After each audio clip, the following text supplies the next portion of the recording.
I never thought this would happen to me. One moment I was driving down the highway lost in thought. The next, everything was spinning, headlights flashing, tires screeching, my body being thrown forward. Then, nothing. No pain, no sound. Just an eerie, weightless silence. I knew something was wrong. I wasn't in my car anymore. I wasn't anywhere. Everything around me was dark, vast, endless, like the space between dreams. I felt suspended in the void, weightless, yet fully conscious. I tried to move, but there was nothing to move against. Then, a shift. A faint glow appeared in the distance, growing brighter, expanding like the first light of dawn. And suddenly, I was standing. My feet touched something solid, yet I couldn't see the ground.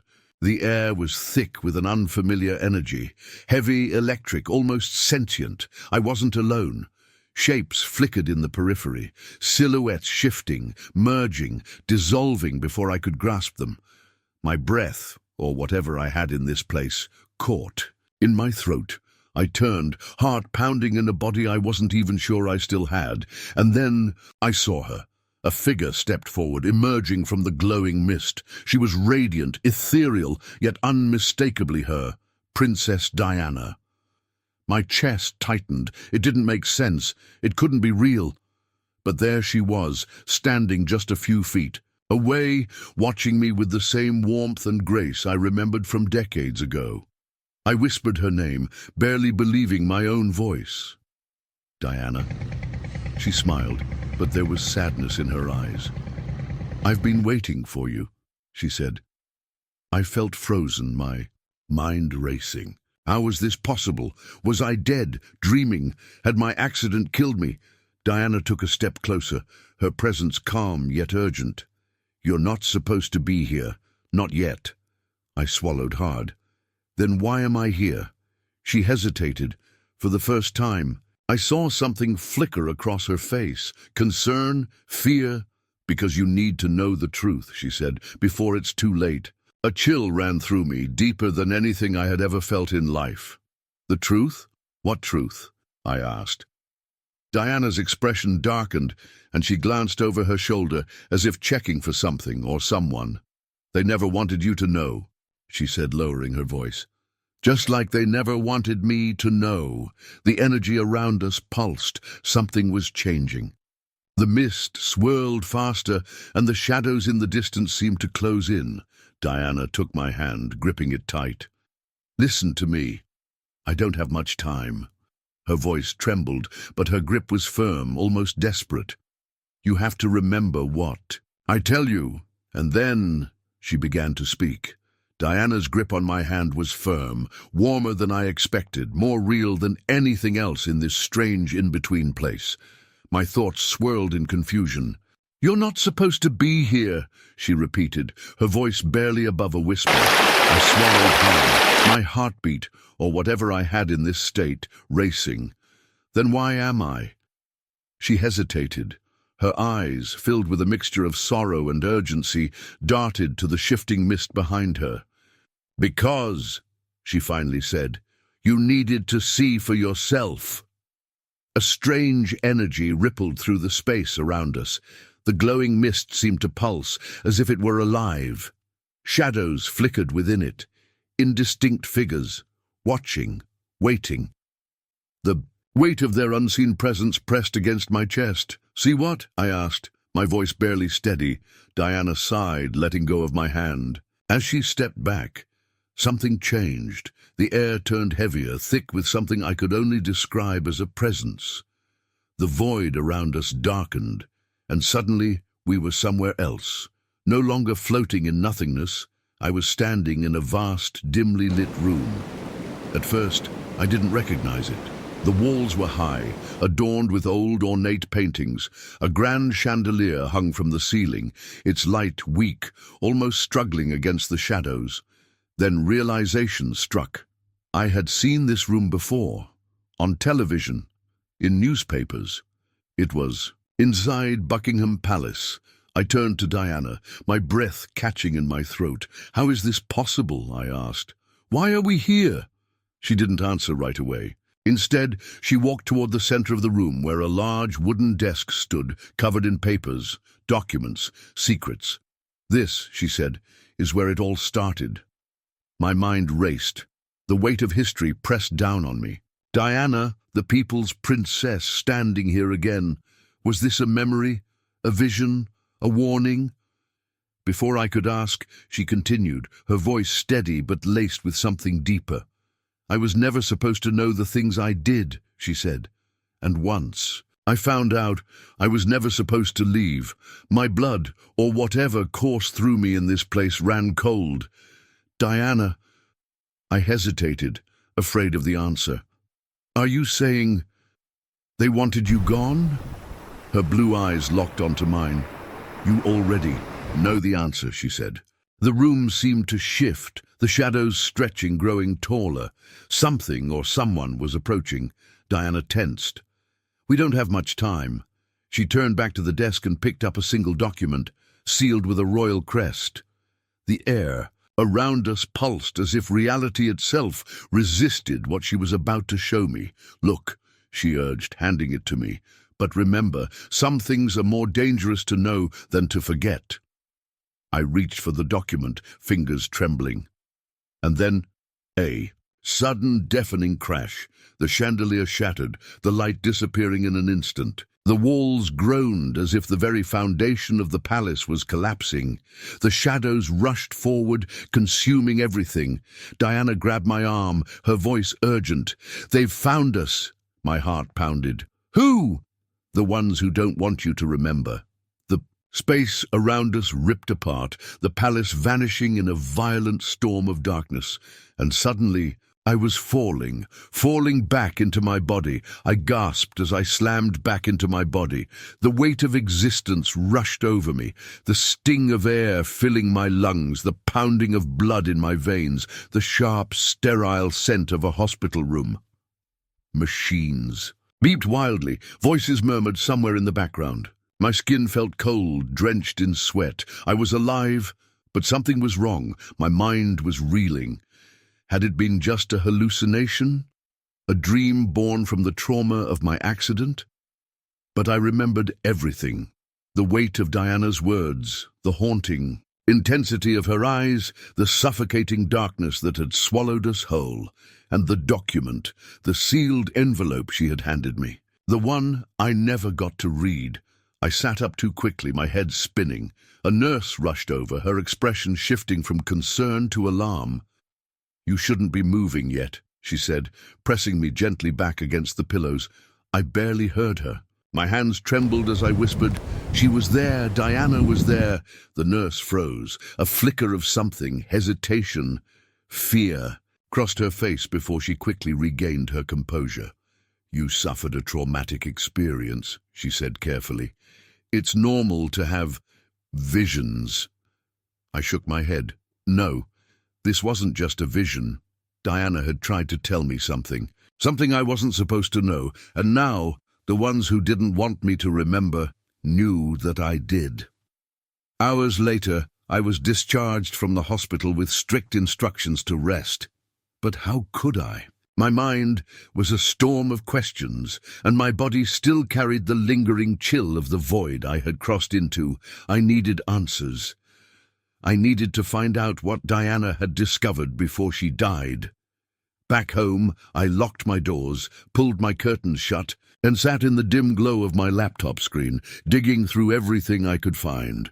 Official reports, autopsy findings, eyewitness testimonies, but I already knew the story they wanted us to believe. A tragic accident, a loss felt around the world. It was the same story that had been told for over 2 decades. But now, something inside me whispered, "Look deeper."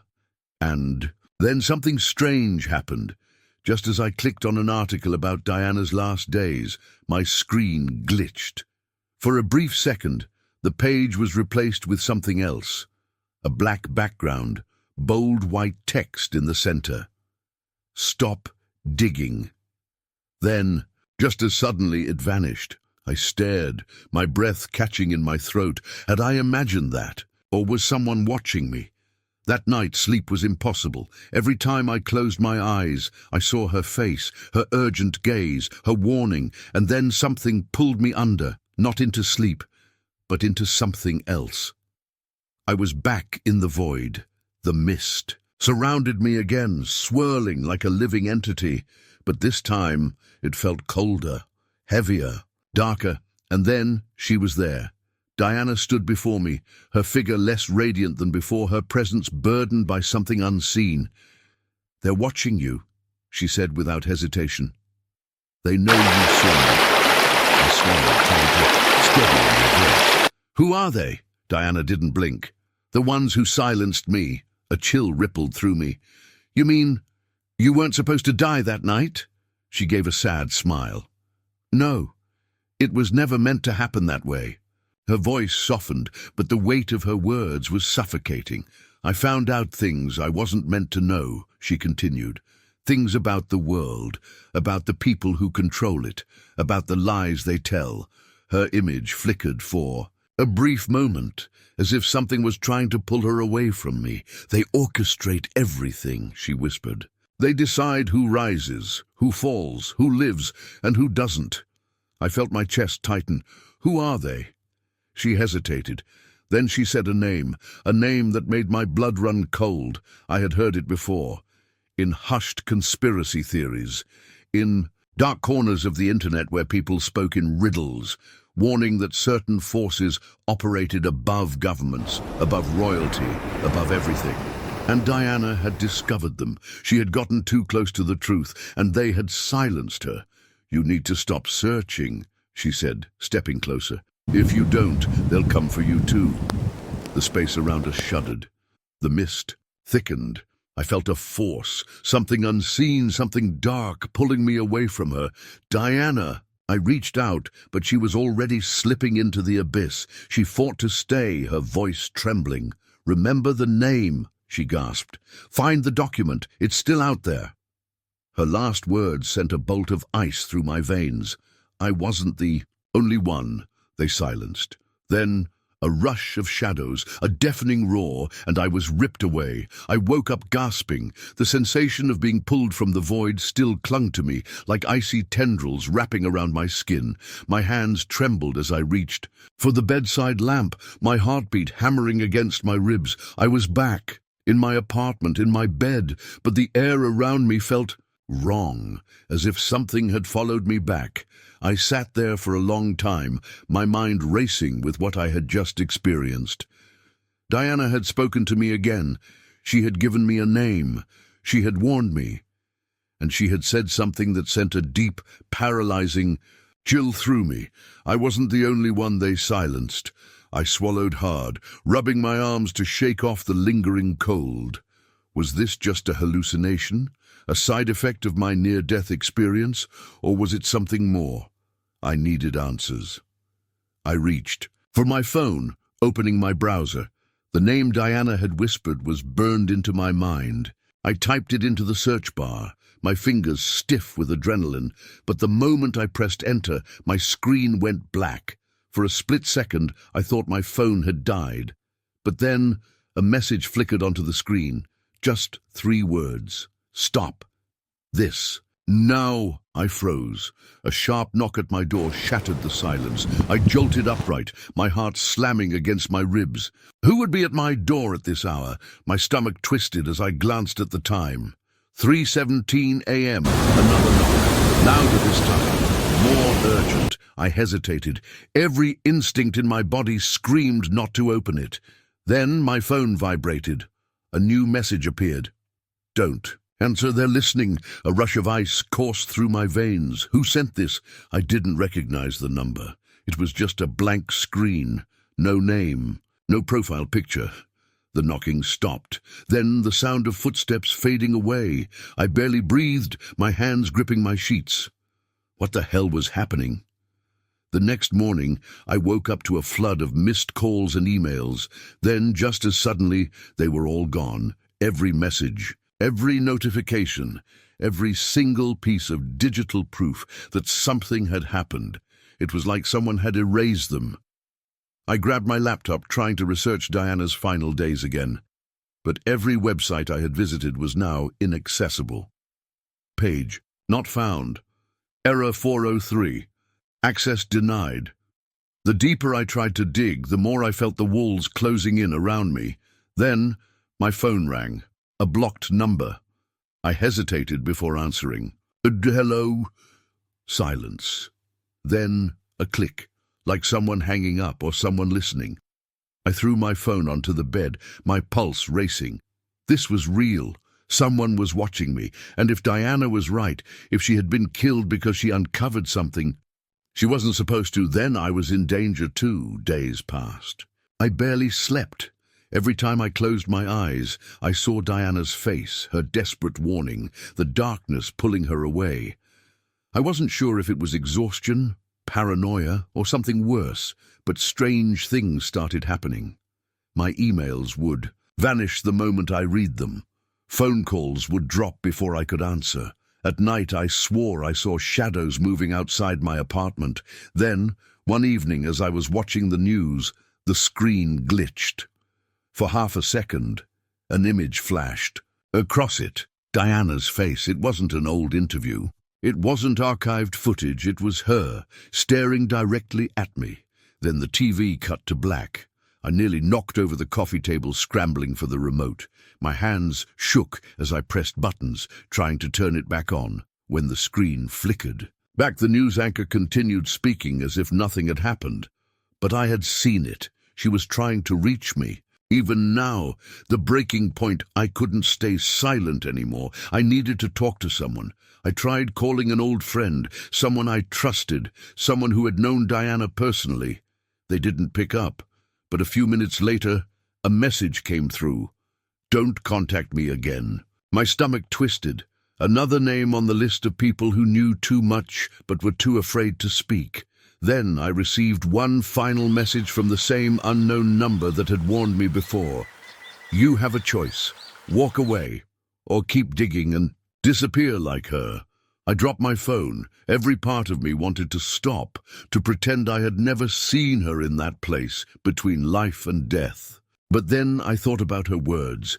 I wasn't the only one they silenced, and I knew I couldn't walk away, not now, not when the truth was still out there. I sat in the dark, phone in hand, staring at the last message. You have a choice. Walk away, or keep digging and disappear like her. My heart pounded. Every rational thought screamed at me to let it go, to erase every trace of my search, to pretend I had never seen Diana in that place, between life and death. But then I thought about her voice, trembling with urgency. I wasn't the only one they silenced. A wave of anger surged through me. How many others, how many voices had been erased, rewritten, buried beneath the weight of a history crafted by people in power?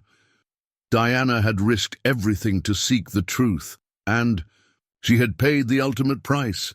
I couldn't let them erase her story again. I grabbed my laptop, fingers shaking as I typed. I had to act fast, before they shut me down.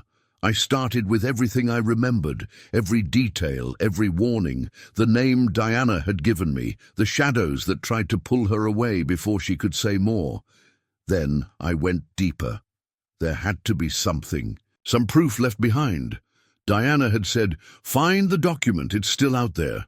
So I searched. I hacked through archives, traced back deleted files, accessed underground forums where whispers of conspiracy lived in the shadows. And then a file appeared. It had been buried beneath layers of encryption, disguised as an unrelated memo. But once I cracked it open, my blood turned to ice. It was a confidential letter, a warning, sent to Diana weeks before her death. A single line stood out glaring at me like a prophecy fulfilled. You are asking too many questions. If you continue, there will be consequences. This was it, the proof. Diana knew she was in danger, and now so was I. I had one choice left. I copied everything, the document, the warnings, my entire experience, and uploaded it to every platform I could. If they tried to silence me, I needed to make sure it was already too late. I opened my camera. If they were coming for me, I needed to leave a message before they did. I hit record. My name is redacted. My voice was shaky, but firm. I studied with Princess Diana before she became the most famous woman in the world. We lost touch, but after my near-death experience, I saw her again. A deep breath. They don't want you to hear what I'm about to say. But if you're watching this, it means it's already out there. I detailed everything, the visions, the warnings, the erased messages, the threats to stop digging.